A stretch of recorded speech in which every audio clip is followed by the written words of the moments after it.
Assalamualaikum warahmatullahi wabarakatuh. Izin memperkenalkan diri, nama saya Wahyu Guntoro dengan NPM 10070118038. Di sini saya akan mempresentasikan hasil penelitian saya yang berjudul Analisis Kebutuhan Kapur Tohor dalam Menetralkan Air Asam Tambang di PT ABC Kalimantan Timur dengan dosen pembimbing saya Dr. Insinyur Sriwidayati STMT dan co-pembimbing saya Dr. Insinyur Dudi Nasruddin Usman STMT IPM. Selanjutnya ada outline penelitian yang terbagi menjadi 5. Yang pertama ada pendahuluan, yang kedua tinjauan umum, yang ketiga hasil penelitian, yang keempat pembahasan, dan yang kelima merupakan kesimpulan serta saran.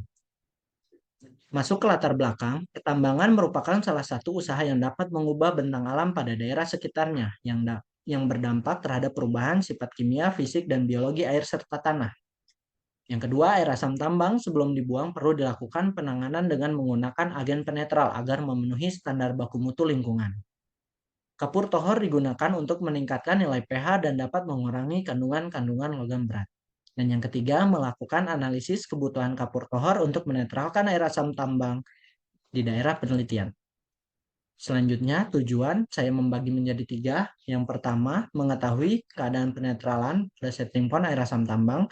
Yang kedua, mengetahui nilai pH dan konsentrasi TSS pada air asam tambang di daerah penelitian. Dan yang ketiga, mengetahui kebutuhan kapur tohor dalam penetralan air asam tambang.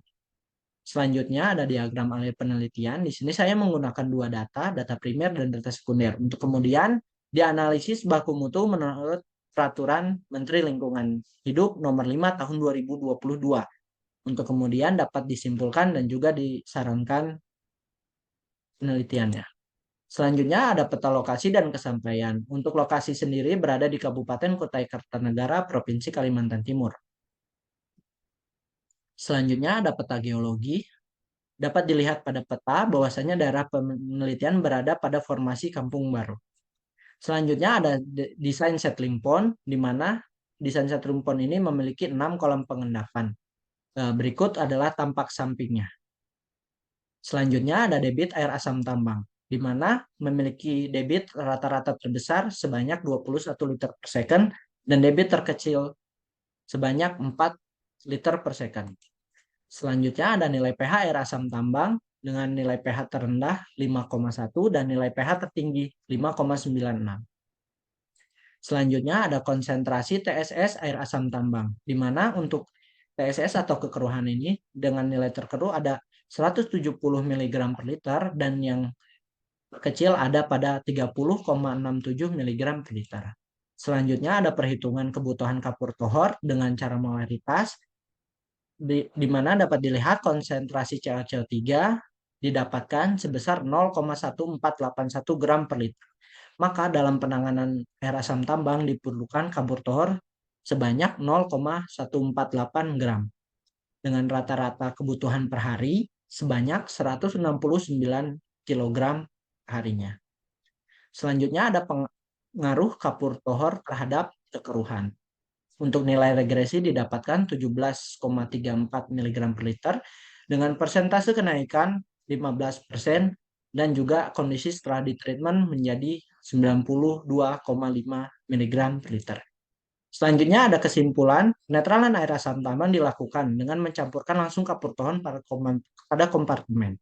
Kemudian setelah terlarut dimasukkan ke dalam saluran yang terhubung ke 6 kolam pengendapan yang berbentuk seri dan kemudian dibuang ke badan sungai dengan satu saluran keluar. Yang kedua, air asam tambang pada daerah penelitian memiliki pH yang bersifat asam dengan nilai 5,1 hingga 5,8. Sedangkan konsentrasi TSS memiliki nilai 50 hingga 150 yang masih memenuhi standar baku mutu lingkungan. Dan yang ketiga, metode penanggulangan dengan pendekatan kuratif metode langsung. Dengan cara menaburkan langsung larutan kapur tohor ke dalam saluran agar dapat tercampur lebih merata ketika masuk ke kolam pengendapan. Kebutuhan kapur tohor secara aktual membutuhkan 0,14 gram per liter atau 169,5 kg per hari.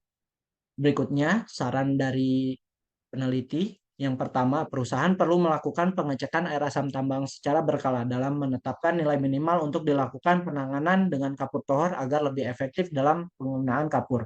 Dan yang kedua, memaksimalkan kinerja dari keenam kolam pengendapan agar lebih maksimal dalam menampung debit air yang maksud.